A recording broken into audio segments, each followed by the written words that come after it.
Hello and welcome to this OECD webinar with me, Duncan Crawford. Thank you for joining us.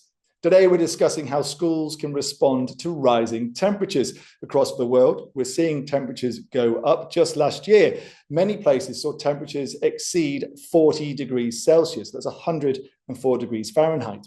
And climate projections suggest that by 2050, millions more students will be facing extreme heat days during their school years. Extreme heat affects student learning, well-being, attendance, and can even lead to the closure of schools. So, what solutions are there? Well, the OECD has just released a policy brief on the subject called "What are the likely impacts of rising temperatures on students and how are countries adapting?"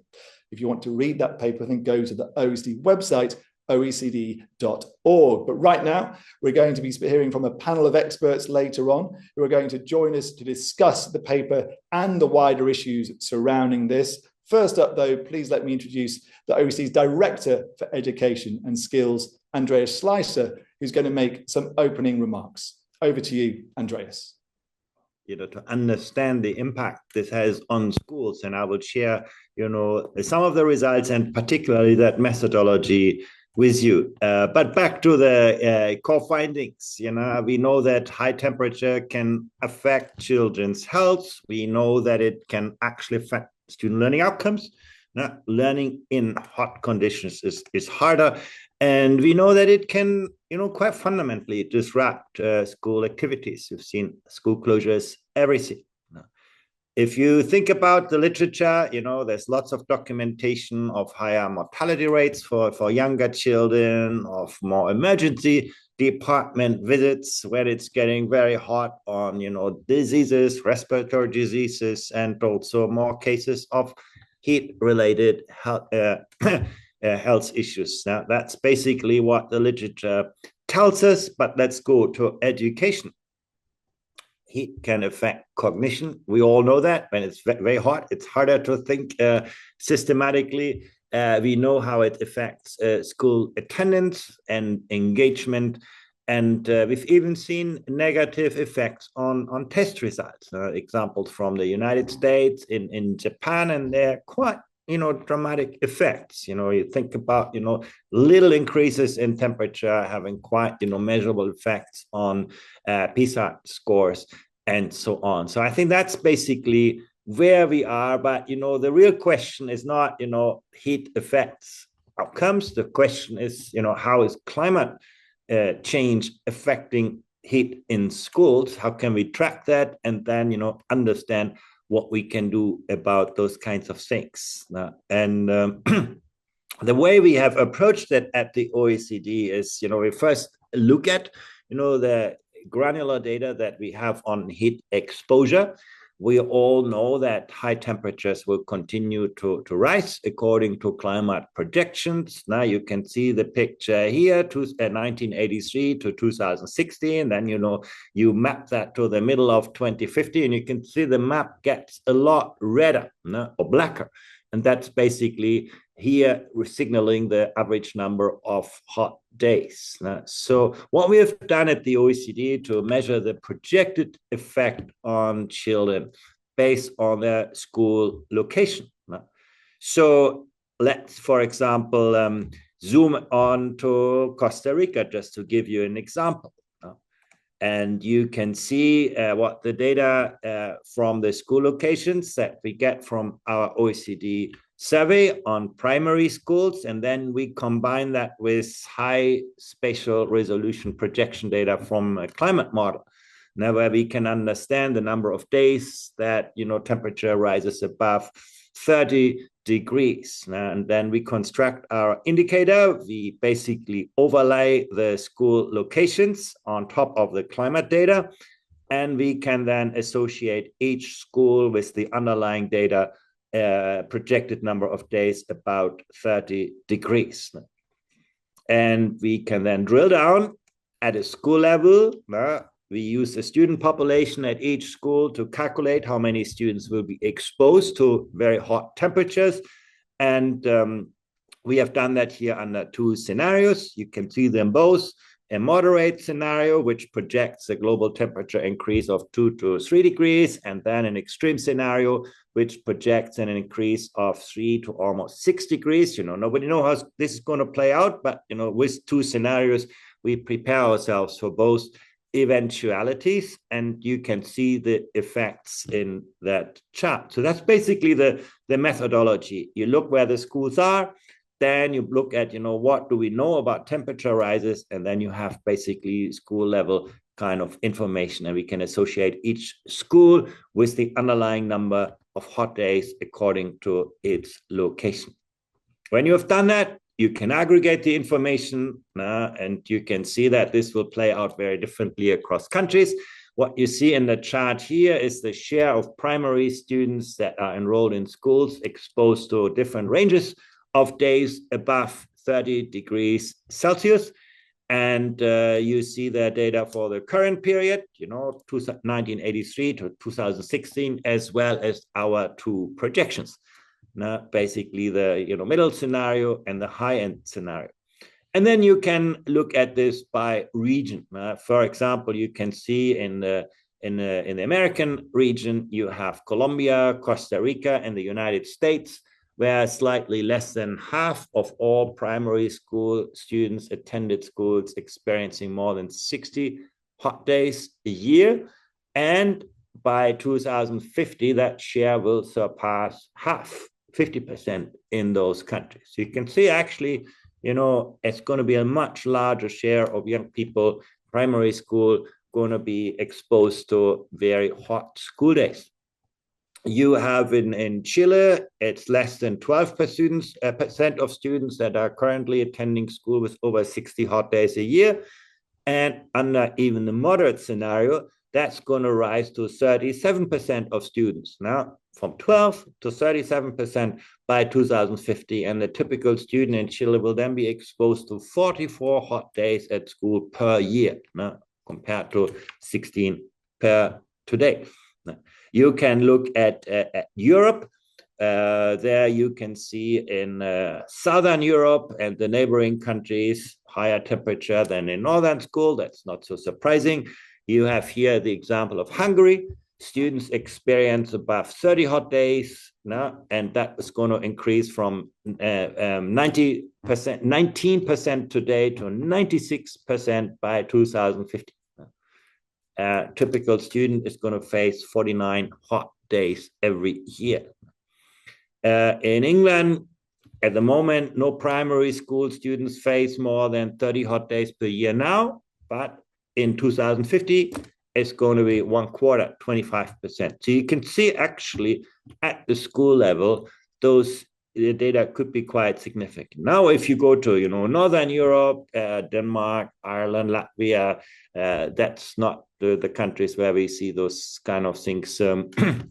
Basically, you have almost no student in the kind of extreme heat scenario. But, in many parts of the world, it's going to be a big issue. You're going to see that schools will face much tougher conditions. And the good thing is we can now, with this method, actually put data to this. It's not just a perception, but you can actually, pretty robustly estimate the likely effects.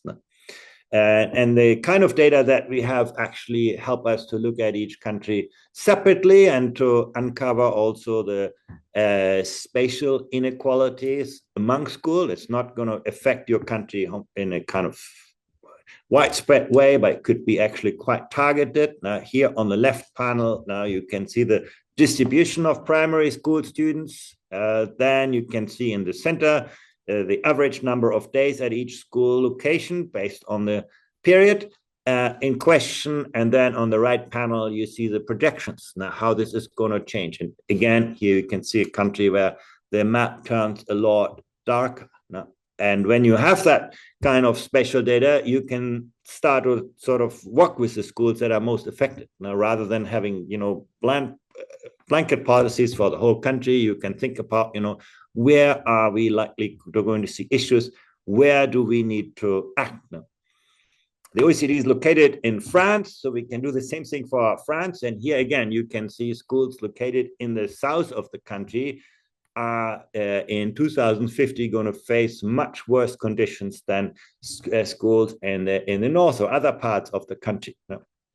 And, it's a country also where local measures and guidance for those kinds of developments have already been put in place during the 25 heat wave. Last year, the French Ministry of Education already issued recommendations to schools, making adaptations and monitor classroom temperature. That's obvious, but also adjusting school schedules, adjusting the arrangements for exams.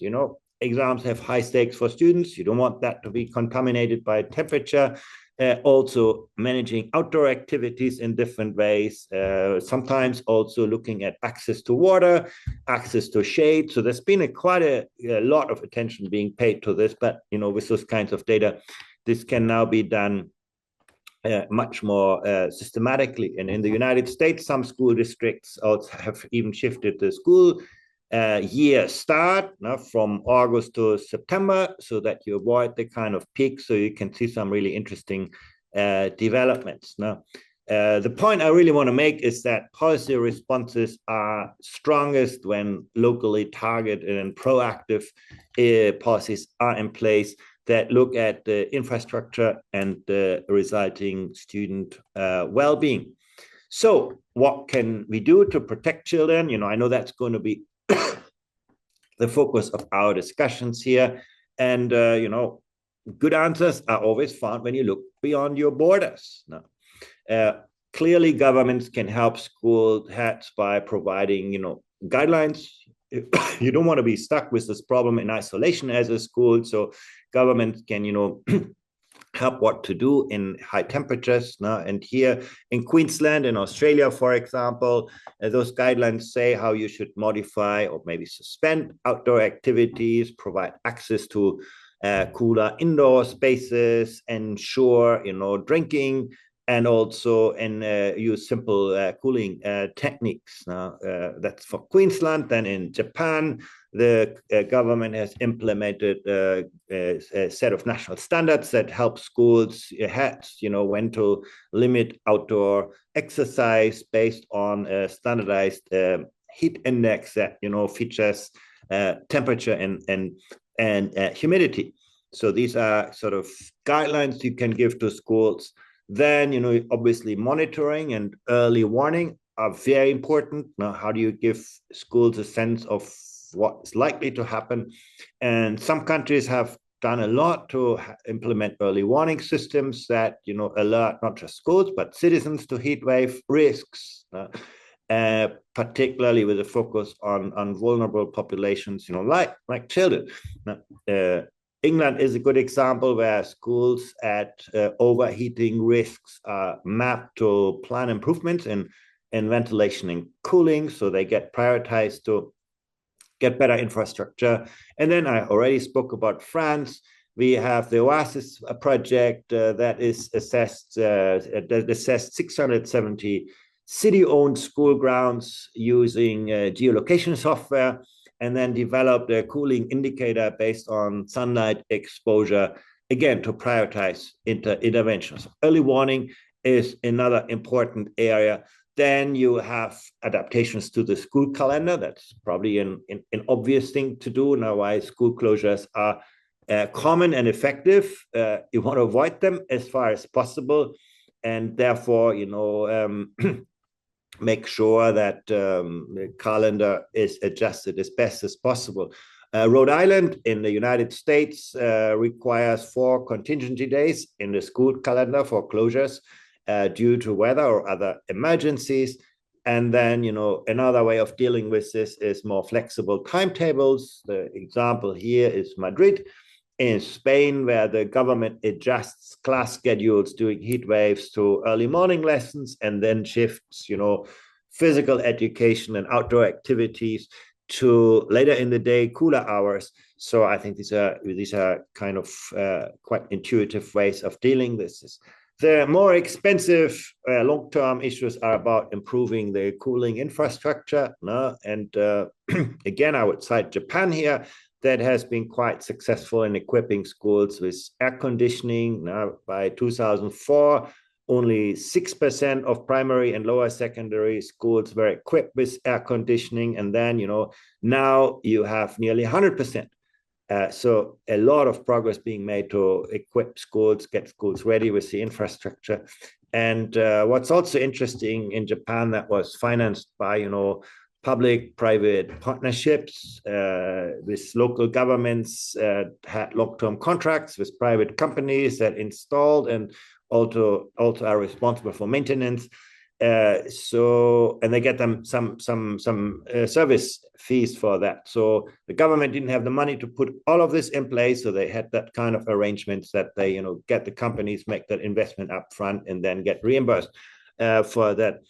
Queensland, again, I already cited, invested 470 million Australian dollars to equip almost 700 state schools with air conditioning, and then that plan also included additional investment in measures to offset the energy consumption. Obviously, that's another thing schools have to deal with by installing solar panels. So at least the air conditioning doesn't contribute to further, climate heating. And then other measures here to reduce temperature in schools can include building design improvements, insulation, shading, natural ventilation. We have some really good examples from New Zealand. You can optimize window placement, you can have cross ventilation, you can have some controlled mechanical systems that reduce overheating, and so on. And then in Madrid, again, the Caring for School Environment project assessed 241 public schools for their vulnerability to heat, and worked then with the school communities to co-design shaded nature-based school grounds, and also, again, develop guidelines for city adaptations. So once again, we have a methodology to see to what extent this issue will affect schools. And you can see some regions in this world, some cities, some countries have actually been quite proactive in finding solutions to at least mitigate the problem. And that's all from my side. Thank you very much. Thank you so much for that, Andreas. Very interesting indeed. You saw the huge range of responses there from different countries already in how to tackle this issue. I see in the chat already, Jessica has written in saying that in Australia, the rule is no hat, no play all year round. So get your hat on in hot weather. That's another one which can be added to the list. And please do, if you've got comments you want to share about if you're living in a country which has a lot of high temperatures, please send in what's happening where you are, and obviously do ask questions as well in the chat function at the bottom of your screens. I know questions are already coming in, and I will try to get to them. Now, though, let's introduce our panel. I think it's about time to. On the panel today, Soledad Boss, a social sector advisor at Inter-American Development Bank in Washington, D.C. Last year, they released a paper on schools in Latin America and how they tackle high temperatures. Thank you for joining us. Conceição Pinheiro is joining us too, a teacher at Moimenta de Beira's school cluster in Portugal, where rising temperatures are certainly a concern. And last but not least, Maria Sitsaglo, an architect for the Greek firm Design Eclipse, and that firm works on creating natural school environments. Thank you all for joining us on the panel today. Very good to see you. To kick off this discussion, Conceição Pinheiro, can I please start with you? As you're a teacher in Portugal, this is affecting you and your students. How have extreme days affected your students in school so far, and what are you looking to deal with? How are you looking to tackle that? Hi, everyone. So in Portugal, not the situation is not so difficult as Andreas showed in the graphics, but this last school year we had great high temperatures, and especially during the school year and during exams period. So this is our concern at the moment, because the most affected students are those that having exams in June, July. So this is something that worries us a lot. Our school is under renovation, okay? So we ask ourselves and myself, turning around the school, if she is getting prepared in these works for what is to come. So certainly the green spaces and so on are very important. Our school is in the northeast interior of Portugal. So we had, I say had because we had the fires last summer, a lot of trees. So, but now this problem is also becoming even worse because of that situation, not so much green spaces. And so now we have to deal with a school that is in construction, and at the same time, classes continue. We don't stop. So the problem is how to do that this school year, this end of the school year, with exams and final assessments. So we have seen here many examples, and we are going to start to propose new schedules for exams and to work that with governments, because we still have exams calendar, a calendar of exams with exams in the afternoon. At the peak of the temperature. So how can we expect students to have good results, especially if we compare with other regions of the country where students are not facing the same temperature and not facing the same problem, but they are doing the same exam at the same time. So this is something we have to discuss, because equity is also a question of observing conditions in different schools, because exams are very important. Not only to speak about exams, I have other examples, but this is concerning us more because they are especially taken in the final of the school year. Thank you.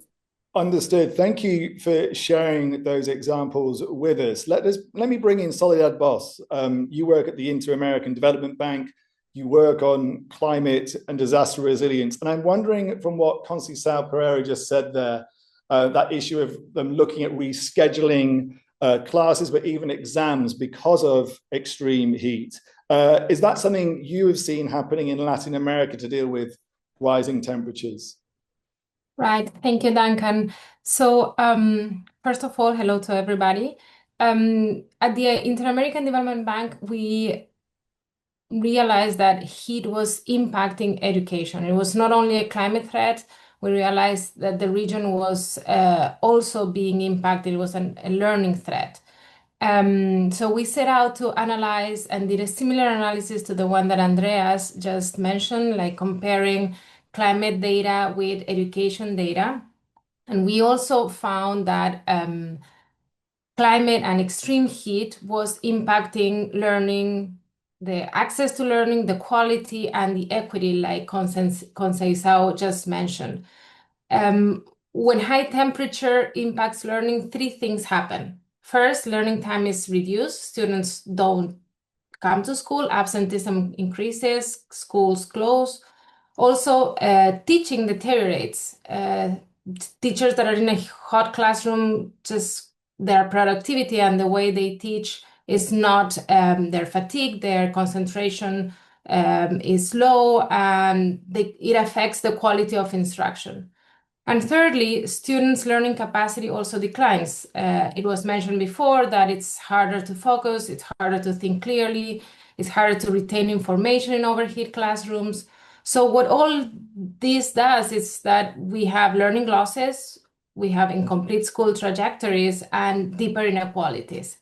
And in the long run, this definitely translates into fewer years of education and learning outcomes. So we analyzed all this in Latin America and the Caribbean, and we also quantified the number of students and schools and teachers that will be impacted by this in the next 50 years.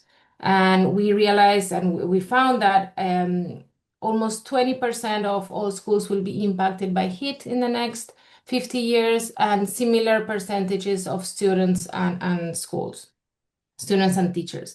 So as you said, one of the strategies that we identified to improve the temperature in the classroom so that students and teachers can produce this learning and teaching process is adapting the learning time. So one of the things that schools can do is bringing the students earlier on when temperatures have not reached the peak of the day, so that they can learn early in the day or later in the day. So adapting the time that they can be in the classroom, and also adapting the school calendar. Andreas already mentioned that some countries are already doing this. They are building in their school calendars weather days, whether it is really hot or really cold, so that they can guarantee the number of the school days or learning days that students need to have to be able to learn in a year. So that's also an effective strategy that school systems can have, which is building it these days, closing the schools when it's too hot, and then opening them back again when the temperature is appropriate for learning. So definitely that's one of the strategies that we identified for Latin America, and we see that it's also working in other regions of the world. Thank you so much for that answer, Soledad. Let's get a slightly different perspective by bringing in Maria Sitsoglu, who's an architect. Obviously, Soledad was discussing changing of schedules, but in your case, let's talk about changing buildings. When it comes to adaptation, what kind of school designs do you propose to make a big difference? Well, hello everyone by my side as well, and thank you for inviting me to this very interesting discussion. I would like to just add to the word buildings also the schoolyards, because I think Andreas also mentioned that in the final slides, what Madrid is also doing. And let's talk a little bit about natural schoolyards, because across the world we see the typical schoolyard is just an asphalt covered surface, and that actually makes it even harder for the buildings, regardless if it's already retrofitted building with solar panels, with energy interventions for energy efficiency. If we do have an asphalt covered schoolyard, this actually does increase the temperature that the school gets. And also just imagine that the schoolyard is the place for the children to actually, have their breaks, but also they could actually use it throughout the year to do some activities outdoors. So we as a team, we are focusing a lot on how we actually design schoolyard, a climate adaptive schoolyard, something that we call nature-based schoolyards. It's not something that we invented. Of course, we have examples from all around the world. And what we see is also that although from the engineering and design world, it came as a climate adaptation solution, like let's also explore how the schoolyard can actually help the thermal comfort indoor and outdoor in the school area. It actually comes with multiple benefits for the health, the well-being, and all the skill development of the children being in contact with nature. So what we actually do is working together with children and with the school community to understand why it would be beneficial to bring more nature in the school grounds, and then together how we maintain this natural schoolyard. What does a natural schoolyard provide to children and the school community? It provides shaded areas, a better thermal comfort, a better microclimate where we are in the schoolyard, that sometimes data cannot really show as numbers, but when you are, the experience that children can have in the schoolyard, it actually makes a great change in the experience that they did get in the school. Like small interventions, natural interventions in the schoolyard can actually really improve very efficiently the experience that they have. So we do add more trees, like provide and use and leverage the shaded areas that can be in the schoolyard, that maybe we can have some outdoor classrooms also, and in general, bring more nature in their everyday life. Thank you so much for that. I do want to talk more about adapting school buildings and environments. But before I do, if I bring back in Andreas Slicer, the OECD's Director for Education and Skills, on the topic of changing school schedules in a warmer world by potentially having more flexible calendars or moving the time when kids do exams. How does that work practically if, for example, there's a gap in the school day?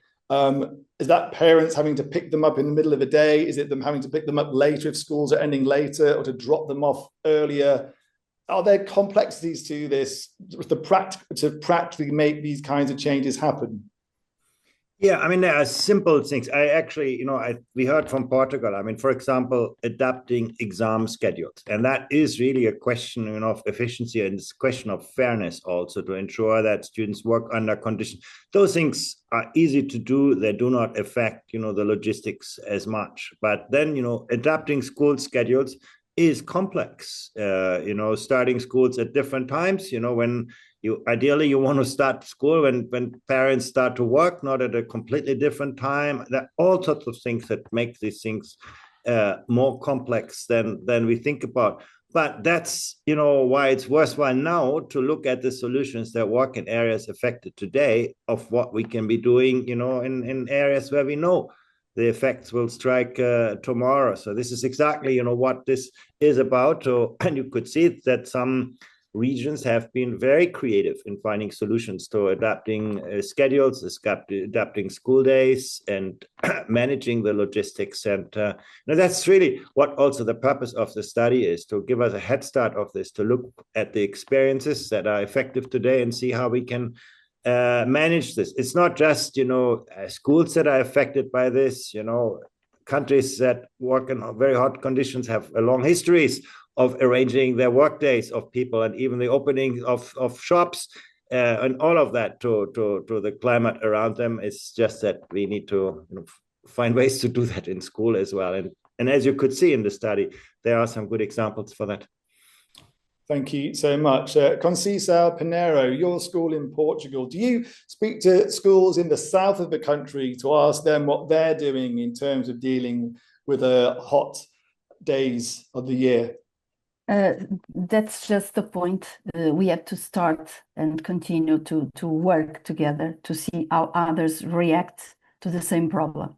It's not the same to be in Moimenta or in Algarve, where the sun is hottest, but here near Porto region, we also have temperatures in summer near 42 degrees. So, but to talk and to analyze all the suggestions and the solutions that may be a solution to our school in Moimenta, we have also to analyze the system and the surroundings, because sometimes we speak about sending students to the students home in a certain time of the day. I would say that in some cases, students are better in school than at home. And COVID shows us many important things. It's important that school creates the conditions to keep the students inside and not sending them home, not only because of they lose learning, but because we have to be aware of the kind of students we have, about the dangers sometimes they have behind it. And so we have to be there to create in school the conditions to keep students there. So we are in a starting process, as I said, Duncan. So, but some of the ideas here are very important. We are analyzing, but not all fits all. It means that older schools like mine need to have shades. Natural shades are not always a good solution, because in winter, winds are so strong that they can, so that trees don't resist, they damage buildings. So we have to also, in terms of architecture, we have to think about things that can be adapted during winter, during summer, as long as Andreas said, concerning the school timetables, not the exams.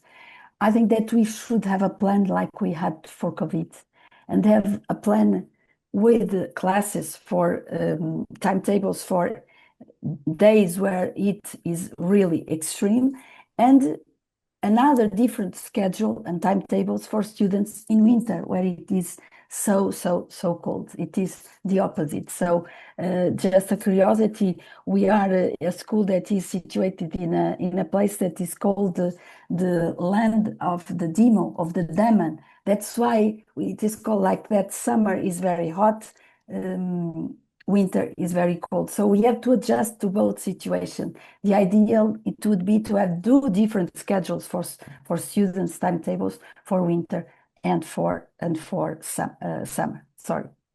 Thank you so much. Maria Sitsoglu, you obviously work with schools in Greece, I think it is. If there isn't much money around and schools have low resources, what are the more practical, easy to do measures which can have an impact? Great question, thank you. And I want to also combine it with a comment by Conceição and about the trees during wintertime, which brings me to the topic of maintenance. And maintenance is a big issue because it comes back, Duncan, to what you just mentioned about budget and money, which is not always available. So the thing is that we are talking, when we're trying to change the way we design and build schools at the moment, we're talking about a long-term change. There are small things and small interventions that can happen, that those interventions, in order to be effective and also to be realistic and feasible, need to come with the community together. That's why we invest much time and effort and resources when we're transforming the schoolyards into more natural schoolyards. We do it together with the school community, so everyone has their role. And it's not just a huge budget for maintenance that comes under the municipality that cannot afford it, which is something that is really happening very often in cities across Greece.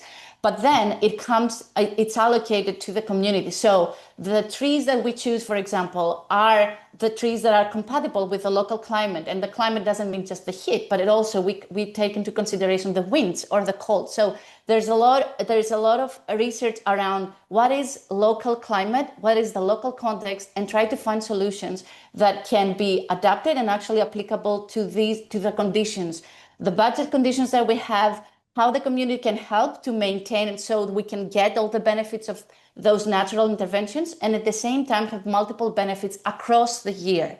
So what we also have here in Greece is that we do need some trees that don't have the leaves like in the winter. So we do need sunlight during wintertime, but we do need shade during summertime. So there's not solution fits all, like just one natural intervention that can actually be applicable to Portugal, to Greece, or to Paris, because we can bring also the example of the Oasis schoolyards that also Andreas mentioned in his presentation. So we had this big project, the Oasis, that was initially funded by the European Regional Development Fund when we tried different approaches in 10 schoolyards in Paris. So the solutions that we found that worked there, according to those conditions, really weren't applicable in Greece. We have a way more dry climate here compared to the moisture that the humid that Paris has. So we need to understand that when we're trying, we are at the moment of a design shift as well. We're talking a lot about education, but just bringing a little bit a few insights from the design world. We need more nature in the cities to be climate adaptive and provide thermal comfort to all of us. And when we're going and focus on the schoolyard, then we need to take into consideration what are the solutions that work in that schoolyard to actually have benefits throughout the year. So I would recommend that a cross-sectoral collaboration needs to be in place to make sure that we have schoolyards and school buildings that are adaptive to the local climate. We cannot just copy one intervention from somewhere that really worked out. And I cannot stress enough how important it is to have the whole school community coming in together in transforming the school grounds, because the educators are there every day and need to deal with everything every day. The children are there. The parents are concerned if we're changing the way we design schools. We all need to be together why we make those changes and why we can all safeguard what we are investing for the long term. Thank you for that, Maria. And I think, Maria, emphasizing a point which Andreas made earlier on as well in his presentation about the importance of local people being involved, local authorities as well in these kinds of decisions. Soledad Boss, you work at the Inter-American Development Bank, and you are obviously looking at Latin America in your reports you talked about. Have you seen examples from schools in that region where they've redesigned their physical environment to cope with extreme temperatures and certain aspects which have been successful? Yes, I will get to those examples, but I want to reflect on something that Maria was also mentioning about, and you asked the question about cost. One of the things that we found is that schools and buildings are the first line of defense for students and teachers against extreme temperatures. And some of these investments may be costly, but they're very important. And what we analyze is that they're also cost effective. If you take into account the benefits in terms of learning, future earnings, and economic growth versus the cost of improving school buildings to shield students from extreme heat, all these strategies are cost effective and they have returns between $2 and $40 for every dollar invested. So even though they're expensive and might be costly for the countries, I think that that's something that needs to be taken into account when we start retrofitting or building new schools, to make sure that heat is taken into account and schools are intentionally planned, designed, built, and even operated to cope with high temperatures. What we've seen in Latin America, and then going back to your question about examples, is that they are including what architects, and Maria probably knows more about this, passive strategies that include green schoolyards with plenty of vegetation to shield the schools from heat and sun during the summer. Schools that are including cross ventilation so that the temperature in the classroom cools down.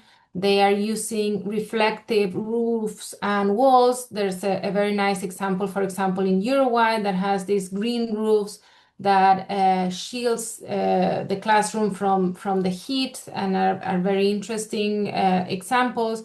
And these passive strategies are affordable, they are effective, and they're also climate friendly. But one thing I want to raise is that there are some areas, at least in Latin America, and I'm sure in the rest of the world, that is just too hot to bring down the temperature with these passive strategies. So in these areas, we do have to think about active strategies like fans or air conditioning, because that's the only way to bring down the temperature to levels where students can learn and teachers can teach. And then we can combine them with solar panels to make these investments more environmentally friendly. But there are some regions, and for example, in some areas where Andreas was showing that the map is getting really dark, really black in the next 50 years, that will need to use active strategies to cool down the classrooms, air conditioning and fans. Thank you so much for that. There's lots of questions and comments coming in. Here's a few of them. James writes in saying, heat does not hit equally. It's clearly a matter of equity, and goes on to ask how much chronic heat stress is also impacting teachers and their teaching processes. Andreas Schleicher from the OECD, on the subject of teachers, do we see much evidence of teachers being badly impacted by extreme heat days, chronic heat stress, as it's described by James in his question? We don't have real data on that, I must admit. We know that teachers often work under stress, but we do not know to what extent heat is contributing to this. But it's fairly obvious when students can't learn, then it's going to be hard for teachers to teach. And I think let me just pick up a few points. I think Soledad made a really important point that we have to become much better to factor in the resource implications in the planning process. Now, the cost of inaction are just so much higher than the cost of addressing this.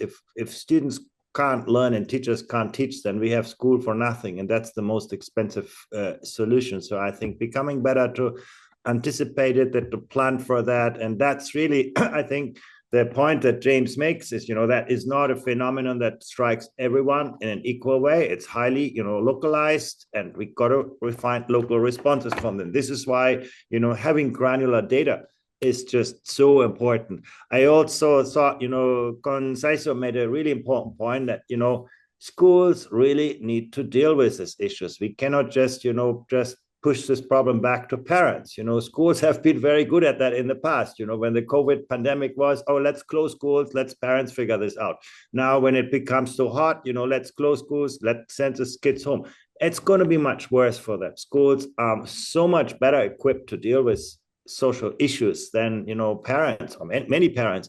So I do think, it's really, really important to take a kind of proactive approach to this with some strategic foresight. And then, the point that Maria makes, community engagement, local adaptivity, those solutions need to be born at a very local level. You need to have a kind of framework, kind of standards for that at the national level. But then, how do you respond to that?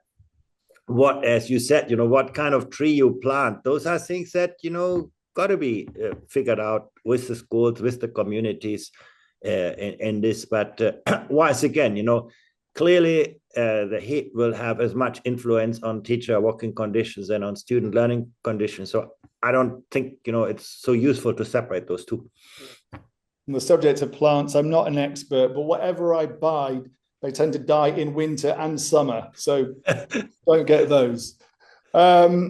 Moving on, I want to get into government responses to this. Conceição, Pinheiro, what would you like to see happen first? Should resources be going first into the infrastructure in schools, into teacher training about climate, into emergency planning? What would you like to see prioritized? I would say 2 points, not prioritize, but there are 2 main points I would like governments to do. First of all, sit with others, with partners from every sectors to know what will be the solution. Architects are important, teachers are important, students are important. They all have a voice to say and find solutions.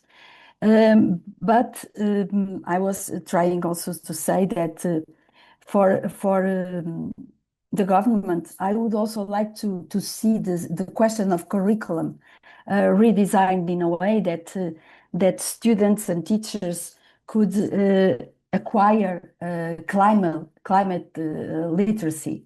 So it means that we have to do activities to work on curriculum, how to deal with heat temperatures, not only the schoolyards, not only the buildings, this is all very important, but we have to have plans, we have to be supported, okay? And we have to have action. So for example, something I consider it is very important that it comes from governments is to giving data and information in advance. They have to monitorize and advise schools, and we have to have access to heat periods before it happens. We have to trust that information that comes and suggestions to prevent these risks of heat, extreme heat. So government's not only a question of money, but I would start by asking to take a picture of, for example, our country and see where really the schools need, what are the schools that really need something from them, and then sit and see what are the solutions, sit with the different partners.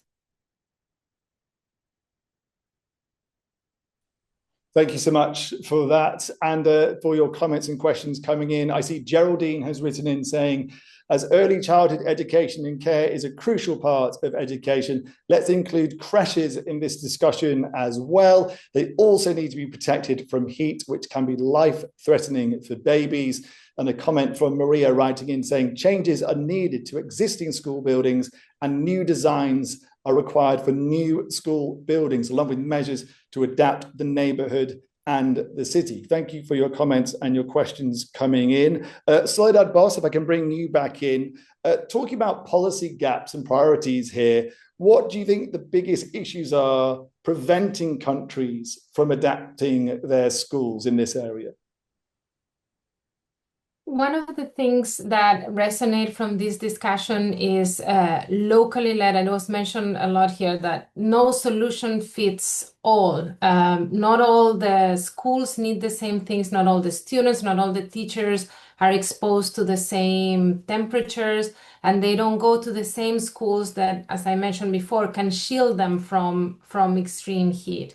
So one of the things that governments need to do is have better planning so that they can anticipate the risks and not just react. So one of the things that need to happen is for them to education policymakers include extreme heat as one of the things that they take into account when they do planning. So this can help them prioritize investments in the areas that are most exposed to extreme heat, or the schools that need to be retrofitted to include these policies. So having them plan for extreme heat and take into account the different particularities of the schools and the students and the teachers that are in the education system is one of the things that they need to happen.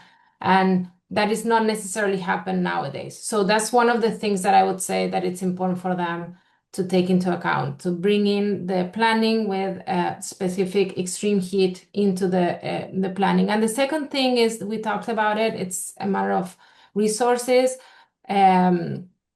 Budgets need to account the climate risk. I mentioned before that it's cost effective to invest in these strategies, but they are costly. So we need to ensure that countries and governments allocate the resources where resilience is most needed, to avoid these inequities and inequalities that are resurfacing with this threat, but also have the capacity to mobilize additional resources. Andreas mentioned, for example, that in Japan, they're retrofitting schools with air conditioning through public-private partnerships. So governments need to look into these alternative or innovative ways of financing these strategies that they need to put in place to shield students from extreme heat. Thank you for that. If I could bring back in Maria Sitsoglu, as you are our architectural expert on the panel today, Veer has written in asking how effective are mud-based building materials at reducing heat gain and improving thermal comfort in classrooms? And a two-part question for you after you answered that about mud-based buildings. But also I wanted to ask, are there specific countries or regions that you think are leading the way in this area on adapting buildings to changing climates? Well, thank you for the multiple question, and I want to add another perspective to that question too. So first of all, about the mud buildings, well, it really depends on the technique and the method and the local climate conditions. So we cannot say if this will work everywhere. It really depends on how it's done, which technique is used, and what are the climate conditions at the specific space. It can have really beneficial effects. Well, there are leading countries. We can see, like with different initiatives, like we can see from Northern Europe, examples that we can follow. That they have already more nature in their urban context, in the urban fabric. We can see initiatives in Paris, in Barcelona, Madrid, that they do add more nature in their schoolyards and in the neighborhoods in general, because this is also one other perspective that we need to see this topic holistically, not just retrofit the school building or nature-based schoolyards, but we need to see the climate is not, really specific and one-dimensional. It affects, like many things affect the climate and the thermal comfort that we feel in a neighborhood. So it depends how overbuilt a neighborhood might be. The temperature can get higher according to this, what we call a phenomenon of urban heat island phenomenon. Like if a neighborhood is really overbuilt and lacks of green spaces, then the temperature is not just the air temperature, it even increases. So there are many things that we need to see in a broader perspective and not just focusing on one school building. But I really want to, like being conscious of time as well, I really want to bring back what Conceição mentioned about awareness and education. This is really important when we're trying to change how we design. And if the government, the ideal scenario, a municipality has the money and they want to do even passive or active, like passive measures for a schoolyard, if they don't explain and raise the awareness to the school community why they're investing that amount of money in doing this redesign of the school building or the schoolyard, this will not actually be effective to the whole community. We need to it's really important to raise awareness to when we're doing different investments as a municipality, as a government, like we need to make sure that people understand why. And when we have climate education in the schools, then the people are actually becoming the leverage to unlock different budgets for investments for such redesign. And it's really important when we all come together to this. So awareness and climate information from really early age in the schools is really important to build a consensus on how we want our schools to be designed, or where we want the priorities, the investment priorities to be as a community. Okay, thank you so much for that. Andreas Schleicher, if I can bring you in, because cost was then mentioned there, that some of these measures do cost a lot of money. What does a climate resilient school look like for you? The school of the future, if you like, physically, organizationally, in terms of teaching practices. What's your future vision? I think before I start with the school, I really want to get back to data. We need to get a head start on the problem. We need to understand what schools are at risks. We need to understand better how heat is actually affecting learning and teaching. There's a lot more that needs to be done. We need to get that knowledge much better to the front line. But when it comes to costs and investments, we're talking about tiny fractions of overall investment in education here. And again, we should think about the cost of not doing this. What, is the effect, and what message do we send if young kids can't learn in school because they're overheated and then spend their afternoon in the nicely cooled shopping center? Now, I think this is a societal issue that we need to address. We are not talking about big amounts, and certainly there are plenty of really innovative ways of mobilizing those resources. I understand, schools don't have extra budgets for retrofitting their schools, same for government, but, there are certainly ways for approaching this problem. I think the biggest bottleneck is actually not the money at this point, is actually better projecting those kinds of investments into the planning cycles in education. And if we do that, I'm pretty confident that we can have schools where kids can learn and schools can work. The more we can achieve with passive measures, and I think all panelists have made that point, the more sustainable this becomes. But we also need to find ways to get the active measures that are really essential to address the issue. Thank you so much for that. And thank you to everyone who did send questions and comments in. We haven't got more time, I'm afraid, apart from one last question, which I'm going to ask all of our panelists. First up, I'll ask Soledad, if a Minister of Education could take just one concrete step this year, step of action, what intervention would you like to see, which you think would have the greatest long-term impact for 2050? I think that what we said today is that no measure fits all. I think that the main takeaway is that local solutions are important. The threats of heat are different for different localities. So one thing that they can do is better data, better planning to be able to target the policies and the adaptation of schools and learning time to the specific needs of each school. Thank you so much. Conceição, Pinheiro, if a Minister of Education, the Portuguese one in your case, could take one concrete step this year to tackle this issue, what would you like them to do? I would like them to sit with the partners, as I said, and sorry, it's a blank in my mind, just to sit with others to see what we can do, and most of all, anticipate the problem in a circle of anticipation, action, reflection, not acting when the problem is here. I would like the government to anticipate and reflect upon this problem just right now, and starting today. Thank you so much. And Maria, what concrete action do you think would have the greatest long-term impact by 2050? Bringing the community together for anticipation as well. Like back to Conceição, what they said, like if we all understand what we're heading through, then we can all contribute to prioritize the investments for a whole community, not just the school, benefiting everyone. Thank you so much. And Andreas Schleicher, the last word to you. Well, we all talk about climate adaptation, and I think my fellow panelists have said everything about that, about priorities.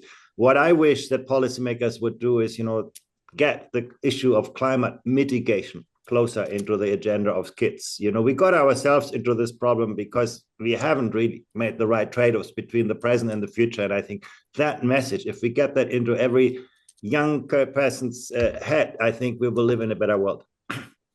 Thank you so much to that and to all of our panelists. On the panel today, you've been listening to Soledad Boss from Inter-American Development Bank in Washington, D.C., Conceição Pinheiro from that lovely high school in Portugal, Maria Sitsoglu from the Greek design firm Design Clips, and of course the OECD's very own Andreas Schleicher. If you want to learn more about this subject, do go to the OECD website, oecd.org. Check out the new report. What are the likely impacts of rising temperatures on students and how our country's adapting?